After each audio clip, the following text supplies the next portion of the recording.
All right, fellas, we might kick off with our tidbits. That sounded fresh. A bit of frothy, that one. Pale ale.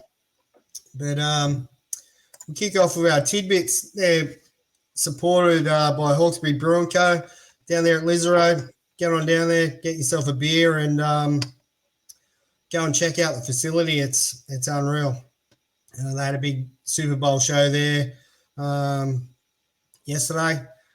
And, enjoy a couple of cold ones. Got live music most weekends. So for any Muso fans out there, so it's well worth it. It is well worth it. Randall. No. Dave, kick us off with the tidbits, mate. Yeah, first tidbit I've got is from the West Indies. The cricketers, Braithwaite and Chanderpaul, became the first pair to bat on all 5 days in a test. This sort of blew my mind when I read that. I'm scratching my head going, how the hell did that happen?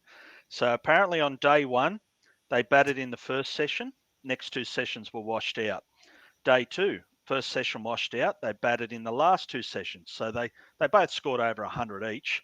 So day 3, batted for a while. Then Braithwaite got out. West Indies declared soon after.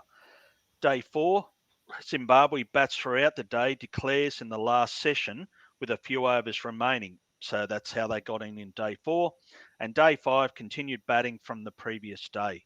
So as a cricket fan, yeah, it blew us away. So it's, as I say, unheard of in cricket. So it's quite a good little tidbit. Yeah, what about being a young fellow and all you can think about is all you want to do is bat when you're playing cricket. And, mate, you bat 5 days in a test. That's a dream. As a bowler, the bowlers, they'd be like, oh, come on, let's go. Yeah. Give me someone else to bowl to. Yeah, sick of seeing these two. Get them off. Yeah. Someone get these blokes out. Well, that's it. I think the West Indies put on about 500 or 400 in the first innings, and it became quite a good chase at the end. It came close, but yeah, a draw did eventuate. Yeah. As it should. Yeah. Batting 5 days like that. Well, wrong button. And so rain affected. Yep. What else you got for us? So sticking with the cricket.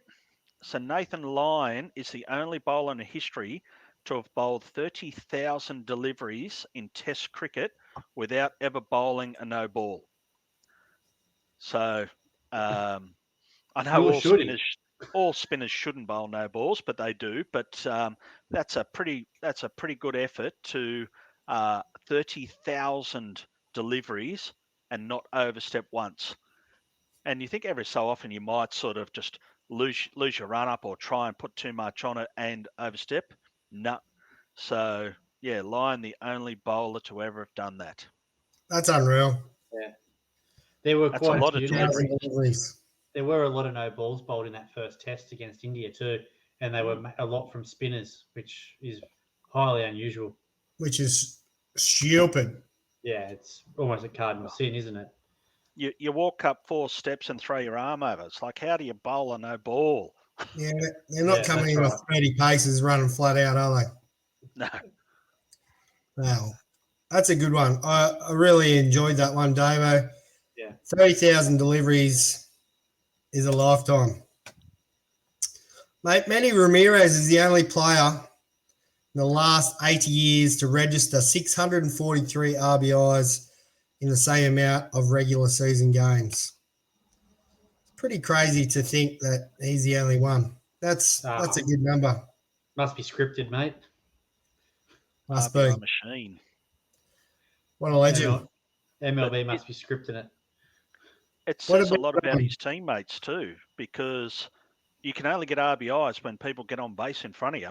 That's it. So while he gets the credit for that, it'd be interesting to see how many runs scored by his teammates. It's still a crazy stat. It's a awesome stat and credit to him, but also to the guys that got on for him to drive him in. Yeah, that's right. I still would have loved to seen him hit in the ABL when he was out here and then had to go home for whatever reason it might have been. I don't think it was fully clarified what happened there, but we're all pretty sure what did happen. It would have been awesome to see him hit out here, even at 47 or 48 or whatever he was. But anyway, mate, we'll move on to the next one. What about this one? Glenn McGrath, the only bowler to take a wicket off his last ball of his career in all three forms. That in itself is just a crazy stat. You think, right, he's obviously trusted to bowl at the end, in every form. Unbelievable. Yeah. Can't So, fathom. I didn't know that, and it's crazy. As I say, he may not have been at the end of the game, but to take a wicket with your last ball in each format, yeah, love it. Yeah, it's unreal. A great stat. That's something, probably no one will ever do again. And if they did, they wouldn't know it. No. But he probably doesn't even know that. Yeah, probably not. Probably does now, though, because he listens to the show. That's right. Friend of the Never show. know. Friend of the show. Righto, mate. What do you got for us, Randall? So coming on from the Super Bowl yesterday, Monday. Geez, we're not that far through the week yet. Jalen Hurts recorded his second career game with 300 pass yards, 50 rush yards, and 3 rush touchdowns. No other player has ever done that once. So not even once has someone else done it, and he's just done it for the second time and lost. What a game he had, though. Other than his drop ball. Yeah. His drop ball. Yeah, that was costly. And he's only 24 as well, isn't he? He's only young, so it's unreal. Like that's massive stats though. They're pretty big. That is all-round player. Like some are good throwers, some sometimes run the ball. Like Michael Vick used to be a great runner with the ball, but to combine both of them for those stats, yeah. Even though he lost, he would have been in running, I reckon, for MVP. But we all know that David Warner got the MVP of every game played last weekend as well. So, well done, Davey. Well played, mate. It was either him or Billy Slater. Him or Billy Slater, that's right. Absolutely. What else have you got for us, Randall? You got one more? Yeah, one more, mate. Look at the war since 2017, the top 10.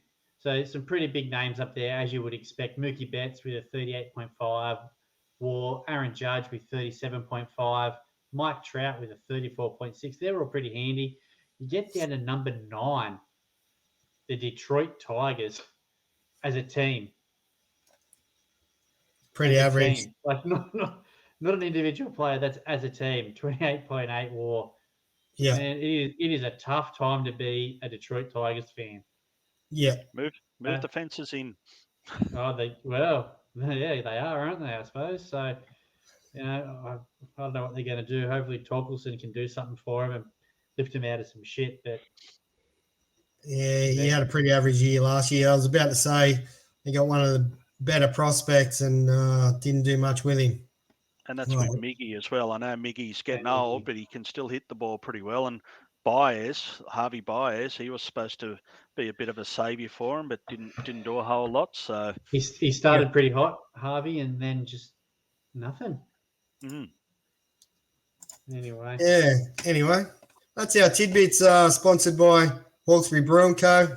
Make sure you get in and have a beer and